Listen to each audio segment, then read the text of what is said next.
to break it. And then we have to put some sticks on and then make some ear. ഇവൻ ഈ പറയുന്നതൊക്കെ കേൾക്കുമ്പോൾ നിങ്ങൾക്ക് ഏകദേശം ഈ വീഡിയോയുടെ രൂപവും കഥയൊക്കെ മനസ്സിലായി കാണുമല്ലോ. അതെ, അനദർ ഇയർ ഓഫ് ഹാലോവീൻ.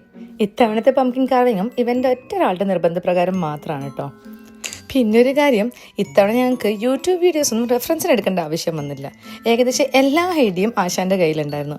എങ്ങനെയായിരിക്കണം നമ്മൾ വരയ്ക്കേണ്ടതെന്നും എന്തൊക്കെ രീതിയിലാണ് നമ്മൾ വെക്കേണ്ടതെന്നും കട്ട് ചെയ്യേണ്ടതെന്നും എല്ലാ ഡീറ്റെയിൽസും അവനുണ്ടായിരുന്നു.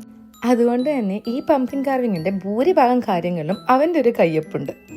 അവൻ്റെ ഐഡിയ ആയിരുന്നു ഇതിന് 2 ചെവി വെക്കണമെന്നും അതേപോലെ പല്ലിന് വൈറ്റ് കളർ അടിക്കണം എന്നൊക്കെ. എന്തായാലും ഏകദേശം രൂപത്തിലും ഭാവത്തിലൊക്കെ ഞങ്ങൾ രണ്ടുപേരും ഇതിനൊന്ന് മെനയാക്കി എടുത്തിട്ടുണ്ട്. പിന്നെ 2 കാൻഡിലും കൂടി വെച്ച് പരിപാടി അങ്ങ് അവസാനിപ്പിച്ചു. അപ്പോൾ ഇഷ്ടപ്പെട്ട please like and comment. Thank you for watching.